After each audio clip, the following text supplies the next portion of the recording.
उसकी बेतहाशा प्रॉपर्टी पर मुख्तार अंसारी की संपत्ति कितने करोड़ की है या अरबों रुपए की है, आप इसका सच जानेंगे तो चौंक जाएंगे। लेकिन इससे भी बड़ा सवाल यह है कि मुख्तार की मौत के बाद उसकी सल्तनत को अब आखिर संभालेगा कौन? क्या मुख्तार ने कोई ऐसी वसीयत भी इसके लिए तैयार की है?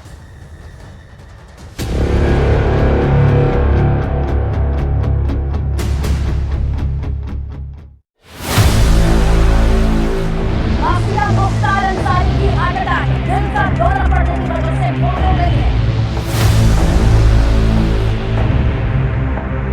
संदेह के घेरे में तो है ही।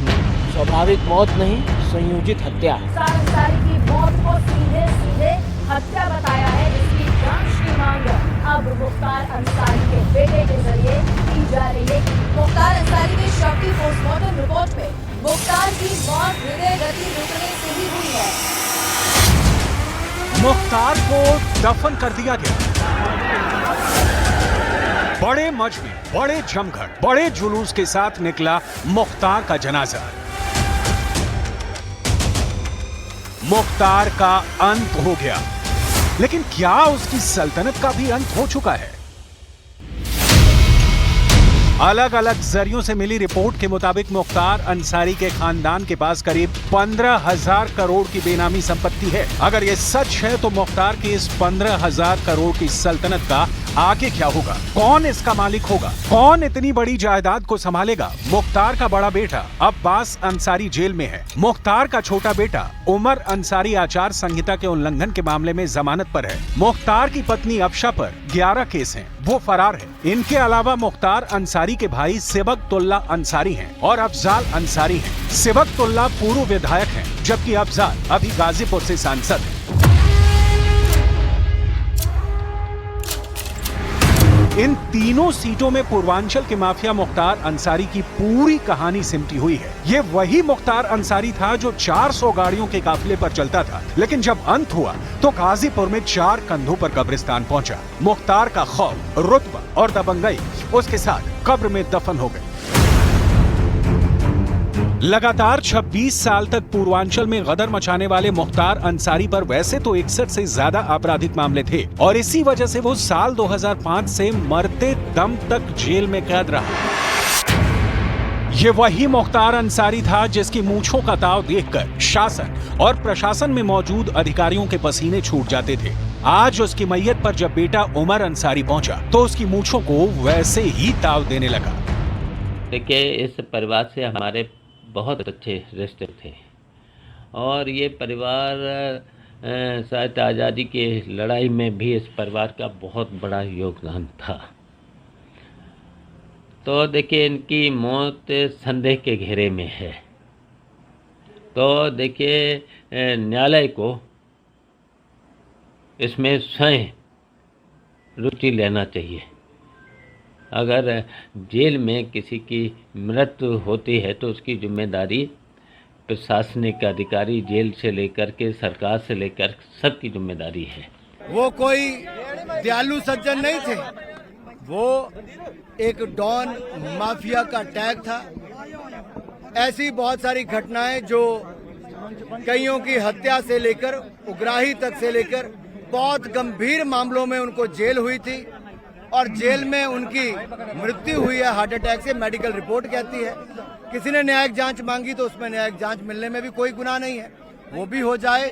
लेकिन सच्चाई ये है, एक डॉन और माफिया युग का अंत हुआ है। मुख्तार अंसारी और उसके रिश्तेदारों की 15,000 करोड़ की प्रॉपर्टी अलग अलग रिपोर्ट से बताई जाती है, लेकिन कागज पर मुख्तार अंसारी के पास क्या था वो देखिए। 2014 में लोकसभा चुनाव के वक्त दायर हलफनामे में मुख्तार अंसारी ने 18 करोड़ की संपत्ति बताई थी। 2017 के विधानसभा चुनाव के दौरान हलफनामे में बताया कि उसके परिवार के पास 72 लाख का सोना है, 20 करोड़ की प्रॉपर्टी है और बैंक में कुल 22 करोड़ रुपए हैं। आज की तारीख में मुख्तार अंसारी के नाम सिर्फ एक बैंक अकाउंट है, उसमें 1.25 लाख रुपए की रकम जमा है। हालांकि इसके पत्नी और बच्चों के नाम पर 6 बैंक खाते हैं और उनमें 10 लाख रुपए से ज्यादा की रकम है।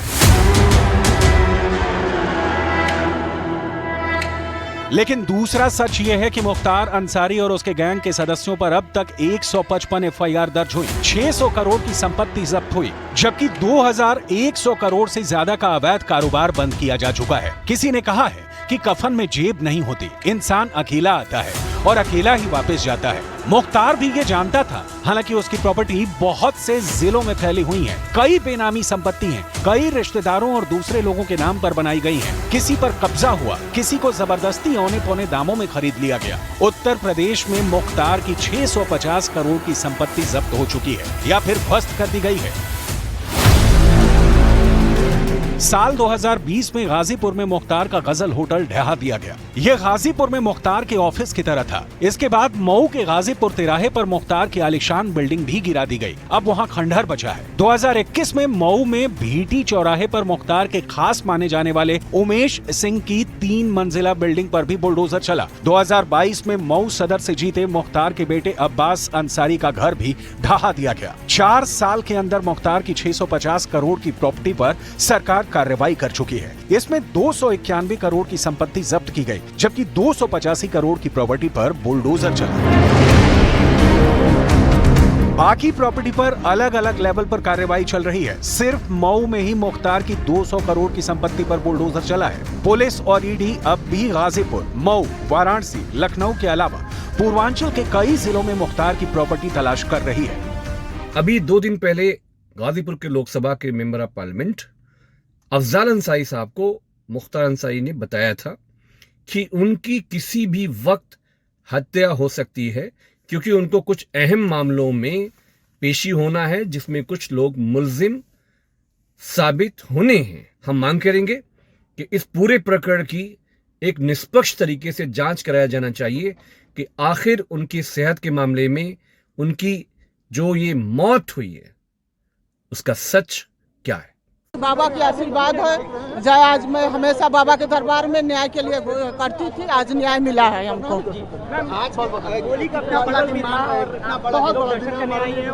देखिए होली के त्योहार हम लोग इस घटना के बाद नहीं मना पाते थे। आज हमको लगा कि नहीं, हमारे लिए आज का दिन होली का ही दिन है।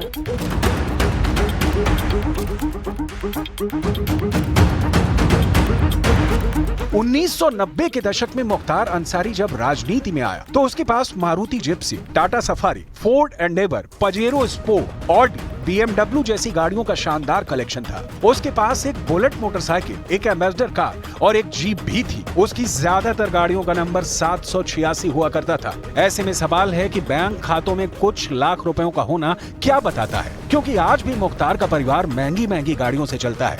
इनकी कीमत भी करोड़ों में है। उत्तर प्रदेश में लगातार कस्टोडियल डेथ बढ़ती चली जा रही है। ये चिंता की बात है। सजा देना, न्याय करना ये न्यायपालिका का काम होता है। मुख्तार अंसारी की फैमिली लगातार कह रही थी कि जहर दिया जा रहा है, जहर दिया गया है, उन्हें शंका हो रही थी, तो इस पे उसी समय कार्रवाई करनी चाहिए थी।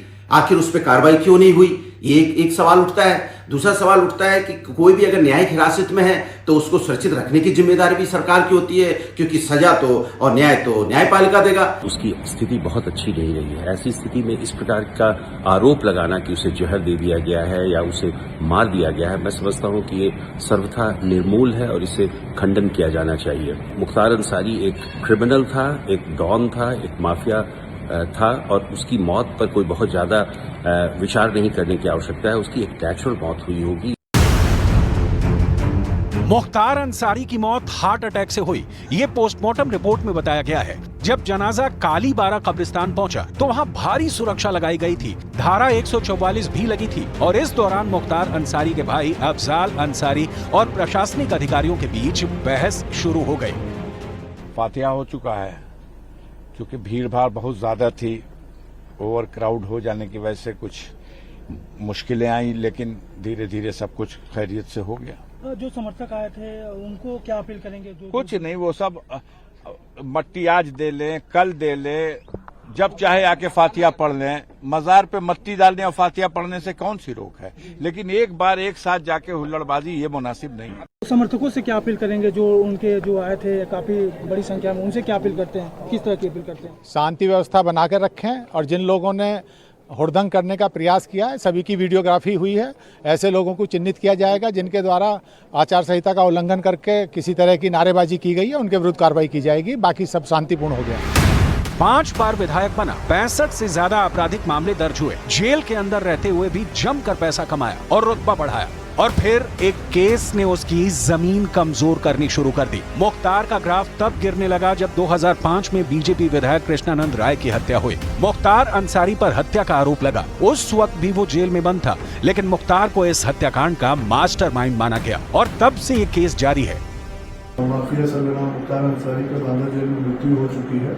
जैसा कि वहाँ के डॉक्टरों के पैनलों ने बताया कि मृत्यु हार्ट अटैक से हुई है, पर मेरा व्यक्तिगत तौर से ये मानना है कि आज बाबा गोरखनाथ के दरबार में भले ही देर है और अंधेर नहीं है, और इसको मैं ये भी एक तरीके से देख सकता हूँ कि इस रमजान के पावन पर्व पर इस पावन महीने में ये अल्लाह का मैं न्याय कहूँ या भगवान का न्याय कहूँ, क्योंकि मेरे लिए दोनों एक ही हैं। जिस तरीके से जुडिशियल कस्टडी में, थानों के अंदर, जेलों के अंदर लोग मर रहे हैं या उनको मारा जा रहा है, उसमें उत्तर प्रदेश कहीं ना कहीं नंबर 1 श्रेणी में आ रहा है। स्पष्ट रूप से कानून व्यवस्था का मामला है, भ्रष्ट कानून व्यवस्था है। मुख्तार अंसारी ने कुछ समय पहले ही धीमा जहर देने जाने का आरोप लगाया था, उसके बाद भी प्रशासन ने कोई संज्ञान उसका नहीं लिया। इसकी उच्च स्तरीय न्यायिक जांच होनी चाहिए। कृष्णानंद राय हत्याकांड से पूरा पूर्वांचल दहल उठा था। यही वारदात मुख्तार अंसारी के लिए काल बन गई। अंजाम ये हुआ कि वो कभी भी जेल से बाहर ही नहीं आ सका। कृष्णानंद राय की हत्या सामान्य हत्या नहीं थी। कहा जाता है कि हमलावरों में से एक हनुमान पांडे ने कृष्णानंद राय की चुटिया काट ली थी।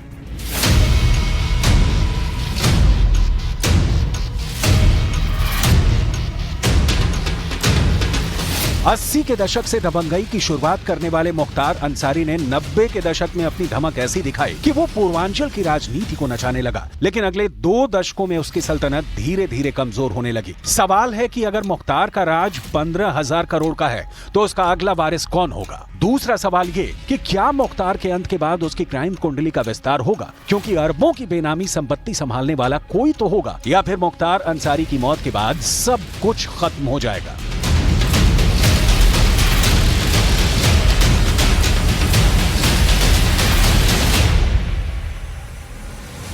कल दिल्ली में इंडिया गठबंधन की एक बड़ी रैली होने जा रही है और विपक्षी दलों के कई ऐसे बड़े चेहरे एक साथ मंच पर नजर आ सकते हैं। और दिल्ली के ऐतिहासिक रामलीला मैदान में होने जा रही इस रैली के लिए देश के अलग अलग हिस्सों से दिग्गज दिल्ली में जुटने लगे हैं। विपक्षी दलों के गठबंधन ने महारैली का नारा दिया है, तानाशाही हटाओ, लोकतंत्र बचाओ। हालांकि विपक्षी एकता में ही फूट पड़ी हुई है।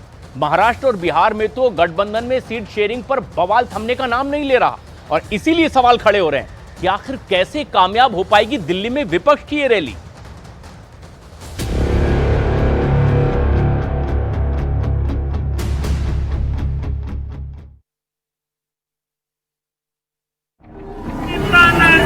नहीं चलेगी, नहीं चलेगी, लोकतंत्र में गुंडागर्दी नहीं चलेगी, नहीं चलेगी, लोकतंत्र में गुंडागर्दी नहीं चलेगी, नहीं चलेगी।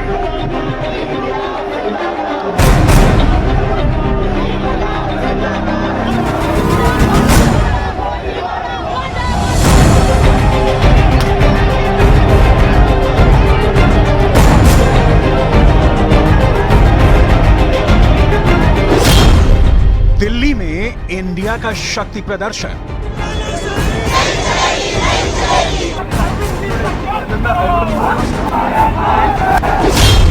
रामलीला मैदान में जुटेंगे दिग्गज लीडर।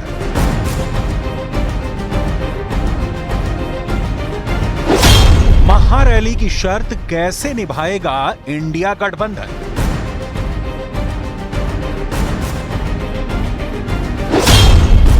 केजरीवाल को फिर बचाएगा रामलीला।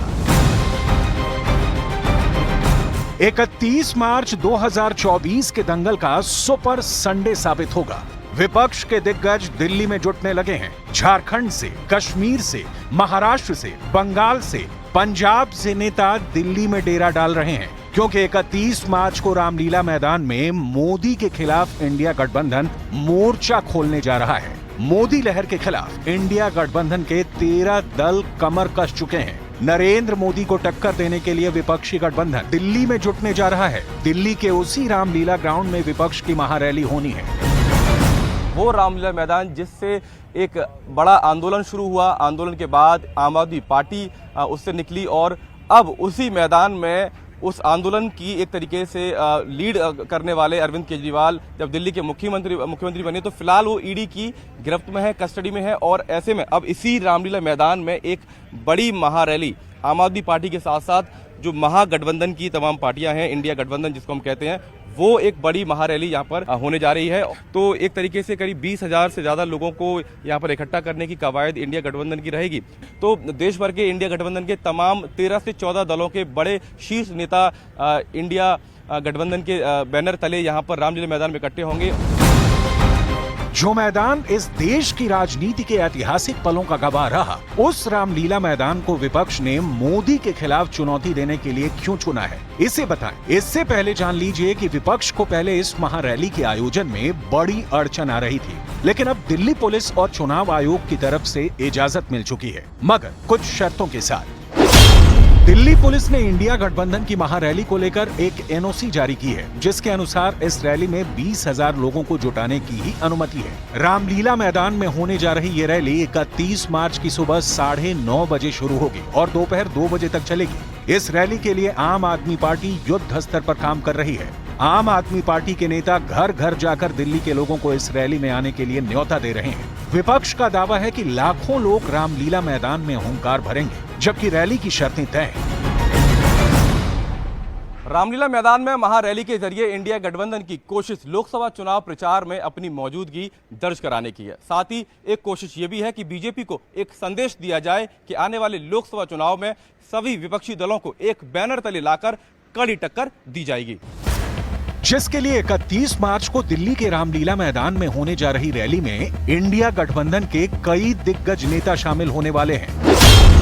सूत्रों की माने तो रामलीला मैदान की महारैली में उद्धव ठाकरे, शरद पवार, अखिलेश यादव, तेजस्वी यादव, चंपई सोरेन, भगवंत मान, Derek O'Brien, DMK, Farooq Abdullah, Mehbooba Mufti, Sitaram Yechury, D राजा, दीपांकर और जी देवराजन शामिल होंगे। महारैली के लिए एक नारा भी रखा गया है, जो तानाशाही हटाओ लोकतंत्र बचाओ है। वहीं दिल्ली में जुट रहे नेताओं में उमर अब्दुल्ला का मूड उखड़ा हुआ दिखा। अब्दुल्ला कहां से चुनावी दंगल में उतर रहे हैं, इसका जवाब उन्होंने क्या दिया, सुनिए। इंडिया अलायंस के तरफ से कल दिल्ली में रामलीला मैदान में एक प्रोग्राम किया जा रहा है और नेशनल कॉन्फ्रेंस के तरफ से हमारे सदर जनाब फारूक अब्दुल्ला साहब वो शिरकत करेंगे उसमें। सर, अफवाहों का बाजार गर्म है उमर साहब। इलेक्शनों में अफवाहों का बाजार इसी तरह चलता है। इलेक्शन लड़ूंगा नहीं लड़ूंगा, कहां से लड़ूंगा, ये मेरा जाती फैसला नहीं है, ये नेशनल कॉन्फ्रेंस का फैसला होगा। रामलीला मैदान की महारैली का ऐलान दिल्ली कांग्रेस ने किया था और इसको सफल बनाने की कमान पार्टी महासचिव केसी वेणुगोपाल को सौंपी गई। रैली को सफल बनाने के लिए पार्टी ने हरियाणा के नेताओं के साथ बैठक कर तैयारियों का जायजा लिया है। इंडिया गठबंधन की रैली में कांग्रेस अध्यक्ष मल्लिकार्जुन खड़गे और राहुल गांधी तो शामिल होंगे ही, कांग्रेस की पूर्व अध्यक्ष सोनिया गांधी भी 31 मार्च को होने जा रही रैली में शामिल हो सकती हैं। कांग्रेस के संगठन महासचिव और राज्यसभा सांसद केसी वेणुगोपाल इस रैली को सफल बनाने में पूरी शिद्दत के साथ जुटे हुए हैं। उधर मेगा रैली के जरिए आम आदमी पार्टी अरविंद केजरीवाल के लिए हवा बनाने की पूरी जतन कर रही है। आप सूत्रों के मुताबिक महारैली में अरविंद केजरीवाल की पत्नी सुनीता केजरीवाल भी शामिल होंगी। रैली में सुनीता केजरीवाल पति के संदेश को पढ़ेंगी। रैली से पहले ही सुनीता केजरीवाल ने एक अभियान छेड़ दिया है। सुनीता केजरीवाल नियमित तौर पर ईडी की हिरासत में अरविंद केजरीवाल से मुलाकात कर रही हैं और साथ ही उनका संदेश जनता तक भी वीडियो के जरिए पहुंचा रही हैं। केजरीवाल की गिरफ्तारी के बाद से उन्होंने अब तक 3 वीडियो जारी किए हैं, जिनमें सुनीता ने जनता से सीएम केजरीवाल के लिए प्रार्थना करने की अपील की है। इसके साथ केजरीवाल की पत्नी सुनीता केजरीवाल ने व्हाट्सएप नंबर 8297324624 जारी कर अभियान शुरू किया है। इस अभियान का नाम है केजरीवाल को आशीर्वाद। जिसमें दिए गए नंबर पर आशीर्वाद, दुआएं और प्रार्थनाएं भेजने की अपील की गई है। 31 मार्च यानी कि कल प्रधानमंत्री नरेंद्र मोदी उत्तर प्रदेश के मेरठ जाएंगे और ये दो बड़े चेहरे पश्चिमी उत्तर प्रदेश में एक मंच पर एक साथ नजर आएंगे।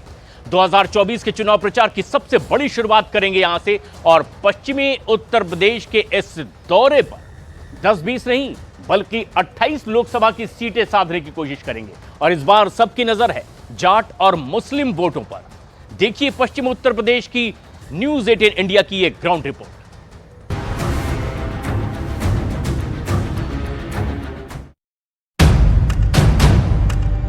उत्तर प्रदेश ही नहीं, इस चुनाव में देश का सबसे बड़ा बैटल ग्राउंड बनने जा रहा है पश्चिमी उत्तर प्रदेश। दांव पर है यहां की 28 सीट और सबकी नजरें हैं जाट, मुसलमान और साथ में दलित वोटों पर। टक्कर बिल्कुल आमने सामने की है। मुजफ्फरनगर, बागपत से लेकर मथुरा और गाजियाबाद तक मशहूर चेहरे हैं, मुद्दे बड़े हैं। हमारी तो मांग यही है कि मजदूर आदमी को रोजगार मिले, मजदूर आदमी को रोजगार मिले और उसे परेशान ना करा जाए मजदूरी के हक में। 600 रुपए कम से कम झाड़ी होनी चाहिए, 800 रुपए मिस्त्री के होने चाहिए। भविष्य में काम मिला, रोजगार मिला, रोजगार से सारी चाहिए, वरना कुछ भी नहीं है।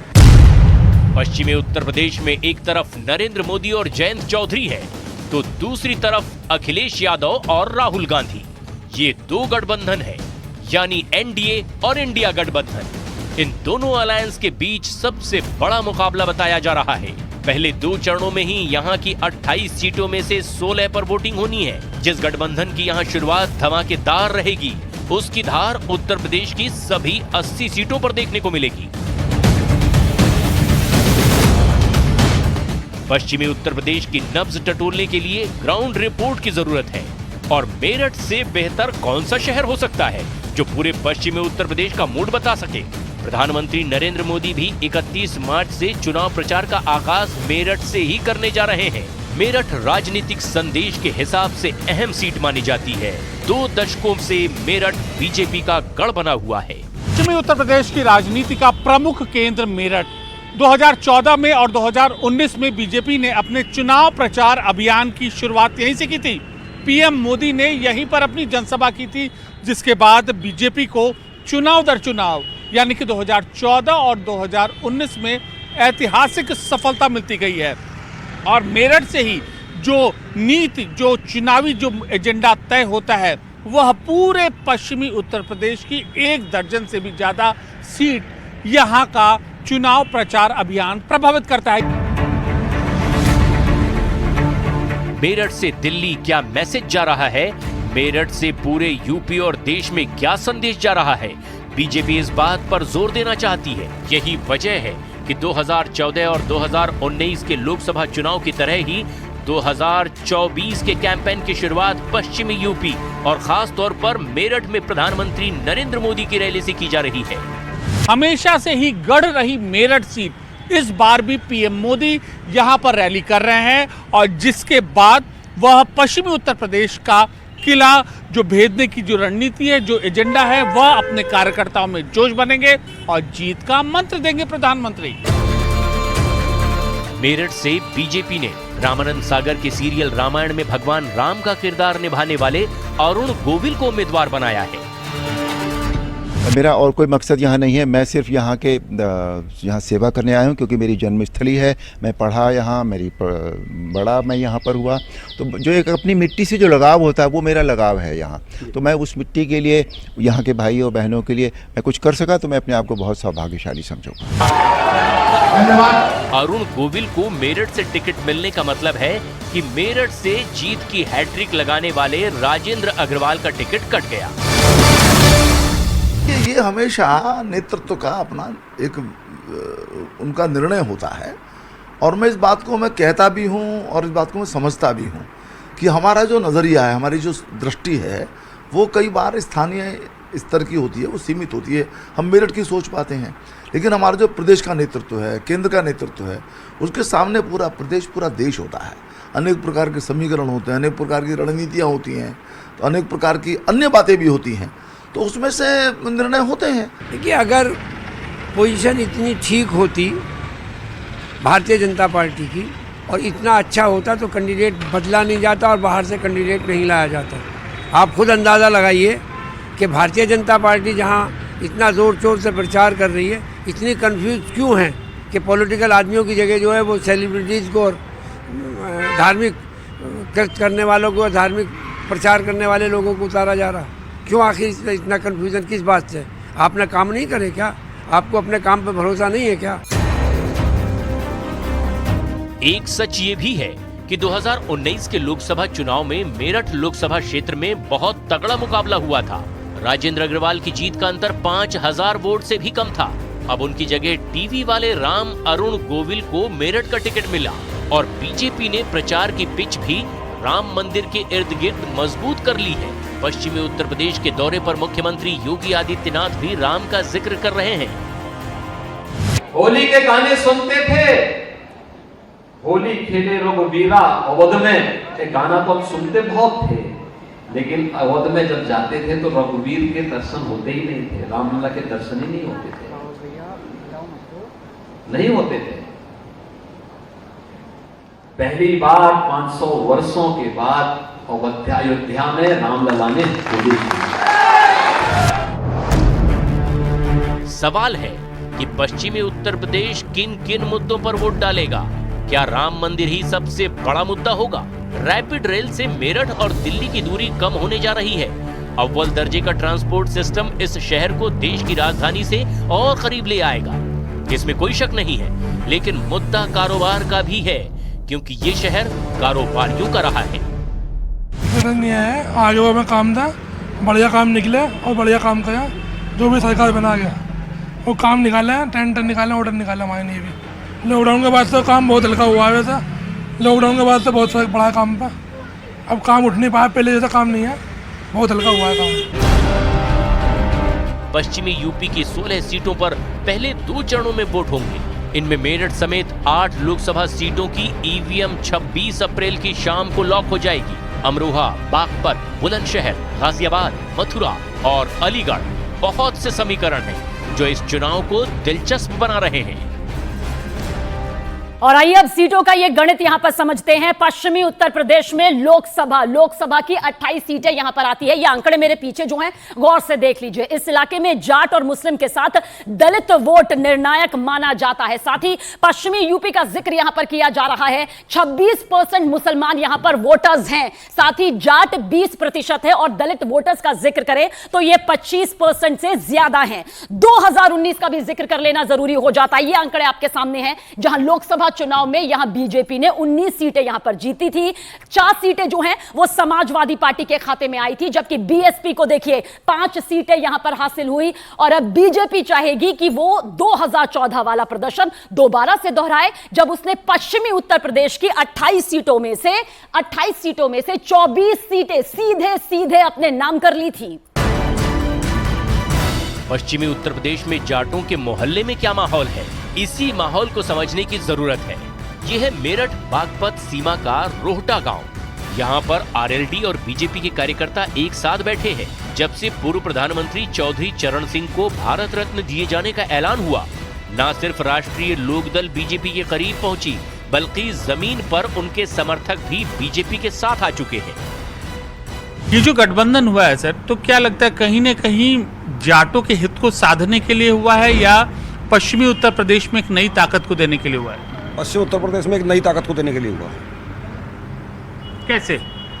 इसमें भाई दोनों संगठन मिलकर काम करेंगे, बीजेपी का और लोकदल का जो है, और हम लोग सरकार में रहेंगे। सरकार में जो है हमारे लोगों के काम होंगे, किसानों के काम होंगे।